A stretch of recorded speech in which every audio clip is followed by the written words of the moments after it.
Okay, our next guest here at the Lincoln Day dinner is Judge Prosser, who was recently won his primary election, and by a hearty measure, I can say, and we're very glad of that. Nice to see you, Judge. Great to be here. How are Thank you? I'm fine. Good. How important is it that you be reelected to the Supreme Court, Judge?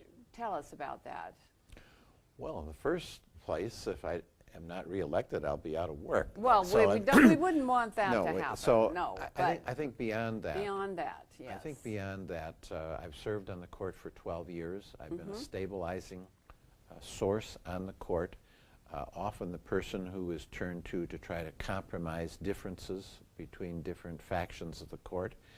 I've been a judicial conservative on the court, trying to keep the court on a steady course and not going off on a lot of tangents or doing things that a court should not do. Right, and you're the conservative, and how many liberals are there on the court? Well, I would say that there are two pretty hardcore liberals on the court. There's one justice who often votes with them, and occasionally I will vote with them. Really? There are three justices who are, I think, a little bit more conservative on the court, and often I am considered part of that conservative bloc. Uh-huh. So there's a total of how many Supreme Court justices? 7. 7. And out of that, there's 3 conservatives? 3 conservatives, probably it's fair to say 3 liberals, and I think that I'm sort of in the middle, but I'm often aligned with the conservatives. Uh-huh. Oh, so you consider yourself a moderate then, would you say? Well, I talk about judicial conservatism. Uh-huh. Judicial conservatism, there's no question at all that I'm a conservative. Uh-huh. And that is that I think that the court has limitations on how it should exercise its power. It should be respectful of other branches of government. It should not be going off on tangents all the time, creating a lot of new law, ignoring precedent. So in that sense, I am definitely a judicial conservative. At the same time, I want to uphold constitutional rights when they're at stake. Right. I am not afraid to vote for plaintiffs against business or against government when they have been not properly, but they have been injured and liability is clear. I'm certainly going to vote for those plaintiffs. So sometimes I'm voting with the more liberal part of the court. But I think most people would say that I am both a political and a judicial conservative. Okay. Right now we're facing huge protests against the budget repair bill here in Wisconsin, which is setting quite a precedent in the country. What are the chances that that would go to the Supreme Court, that bill? I would say about 100%. Really? I would think that there are going to be I'm sure there's going to be litigation on the court. And in fact, I think part of the effort against me in the campaign is to replace me on the court in the event this bill and other legislation passed by the new governor and legislature are litigated. I think that they want someone on the court who will be an almost automatic vote against anything that comes out of the new legislature. Is that right? Oh, yes. I think that there's no question at all, as I've talked with people, that part of the motivation for the candidates running against me is to have a block of 4 people who will reapportion the legislature along more liberal lines, whereas the conservative members of the court don't want any part of the legislative redistricting. Uh-huh. Since you won at such a great number in the primary, what are your chances of actually getting reelected? Do you see them as good, or do you see it as a struggle? Well, I think this is going to be a real shootout. You do? I think it's going to be a real shootout, even though I'm very encouraged by the votes that I received in the primary, 55%. I think we carried Milwaukee County, for example. But on the other hand, we lost some counties in the state where the turnout was just minuscule.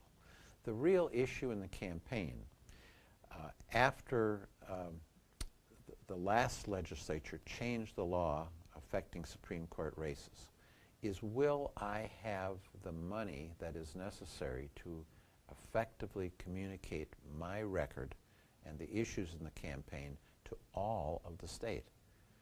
The total amount of money that I'll be able to spend in the general election in April is $300,000. Now, you know, the campaigns have spent $10 million for statewide races. Why are you limited to $300,000? Because I'm under a public funding scheme that permitted $100,000 in the primary and $300,000 in the general election.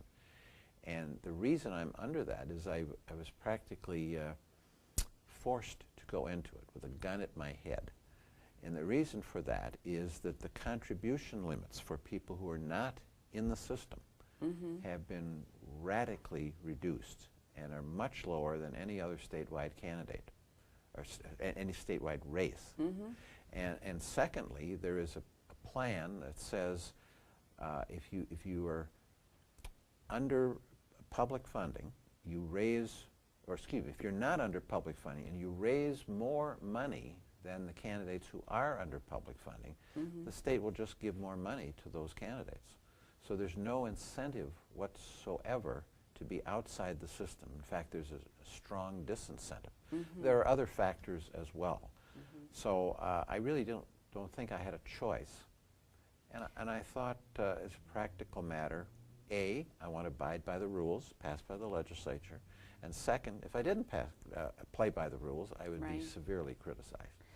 Well, it's interesting because I remember during the primary campaign seeing a lot of your commercials on TV. Well, and they were very effective, I thought. And I think it helped you to get reelected. So, well, or thank you. To get through the primary. There were some commercials. There's no question. But the you're going to need them again. Oh, yes. The television commercials I had were all on cable. I had no television commercials on general television. And the reason is there simply was not enough money to do that. I see. So we were on radio. We had some cable commercials. We had some telephone calls. We had some excellent staff. Yes. But we were simply unable to communicate effectively. So that in some parts of the state, I think the turnout was about 5%. Now, that could go up dramatically in the future. Well, it needs to go up dramatically Well, in the future. it should go up. Because we need you on the court. We need you. Well, I appreciate that. I mean, well, it's a fact, especially if this budget repair bill, as you say, is definitely going to be coming up on the Supreme Court for a vote. Well, your question is, to me, was, did I think it was going to be litigated? I am certain it's going to be litigated. Now, I don't want to take the position that I've prejudged anything that is going to be litigated. No, I'm not saying I'm committed one way or the other. But if I had to bet whether the bill would be litigated, I'd put a lot of money on that. Really? Yes. Okay. Well, Judge Prosser, it's been an excellent interview. I have enjoyed talking with you, and we are behind you. We have your back. Thank you very, so very much. Thank you for being here on Who's Right tonight. I appreciate all the help that I've received from Dane County Republicans. Well, you're welcome. Thank you. All right, and thank you very much for joining us on Who's Right.